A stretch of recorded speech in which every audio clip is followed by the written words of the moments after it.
The following are the characteristics of a line structure organization, except. Dito, sa mga susunod na mga tanong, pag-uusapan natin yung iba't ibang klase ng organization.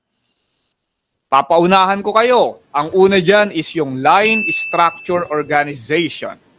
Ikalawa, yung staff structure organization. Ikatlo, yung line and staff structure organization. Ikaapat, yung matrix organization. Ikalima, yung project organization.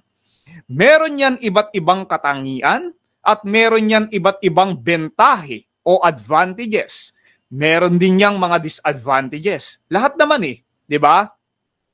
Wala namang perpektong organisasyon.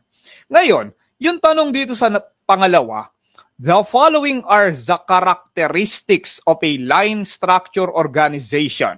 So, dito, para mas maging smart lalo yung ating talakayan, ipepresenta ko na sa inyo yung 4 na choices. So, kung mapapansin nyo, A, B, C, or D. Sige nga, sagutin nyo, buddies, kasi ang tinatanong dito, except. Titingnan nyo yung huling salita sa ating tanong, except. So, ibig sabihin, 3 dyan sa choices, yun yung katangian ng isang line structure organization. Pero, ang tinatanong dito, yung exception. Ibig sabihin, hindi katangian ng line structure organization. So, anong sagot? I-type nyo nga. Sabihin nyo nga yan. Kung anong sagot nyo, sagutin nyo.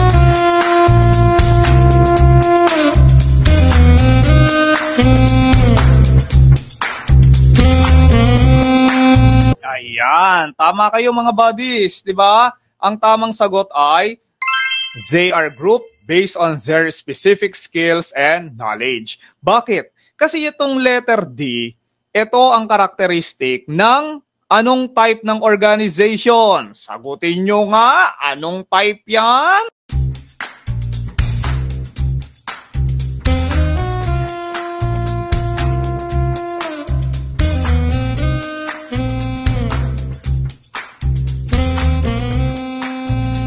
Yes, tama. Ang tawag dyan ay staff organization.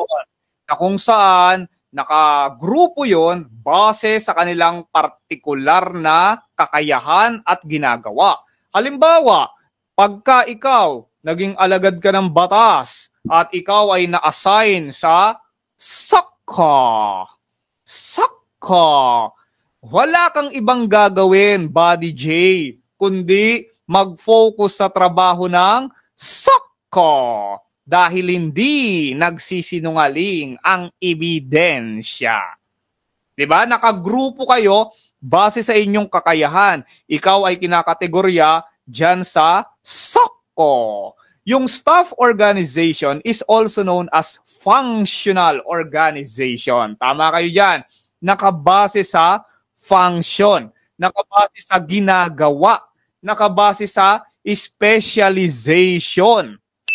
Yun yung mga keywords, para pagka nakita nyo yun sa inyong licensure exam, hindi ka mawawala.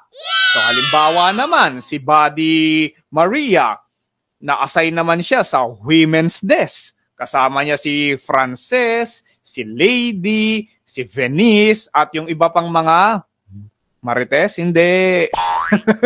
Yung ating mga masisipag na mga buddies na babae na-assign sa women's desk. So, ang trabaho nyo ay base dun sa partikular na mandato ng women's desk na tatalakayin natin maya-maya lamang.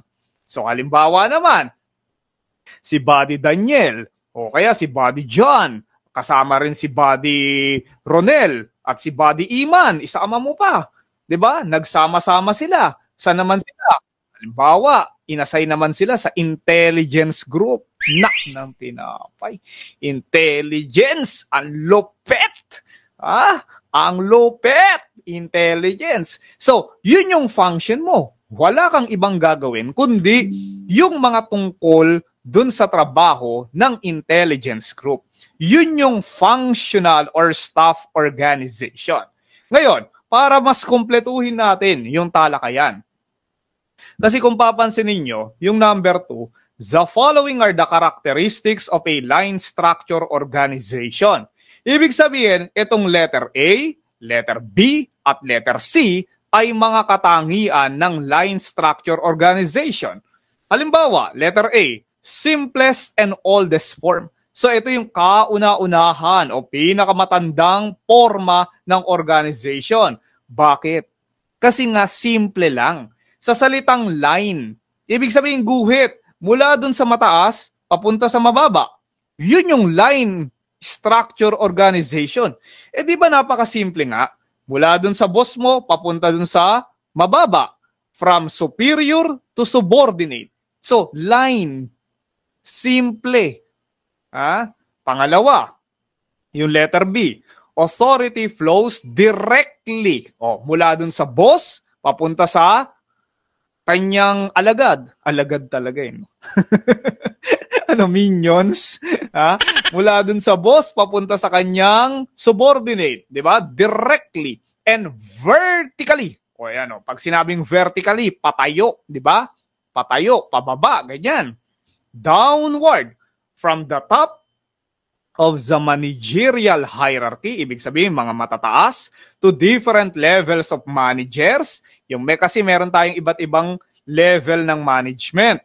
Tatalakayin natin yan maya-maya. Papunta sa subordinates and down to the operative level of workers hanggang sa pinakamababa. So simple lang, di ba? Mataas, gitna, mababa. At yung pangatlo, known as the chain of command or scalar principle. Kasi baka tanungin kayo sa inyong pagsusulit. Halimbawa, ang tanong, this is also known as the chain of command. Wag kang magpapalinlang dyan, Say, ha? Pag sinabing chain of command, ha? Baka sabihin mo, ay, military kasi chain of command.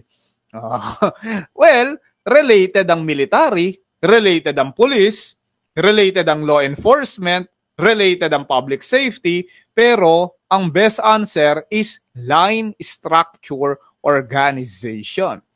Sa ibang aklat, yan din. This is also known as the scalar principle.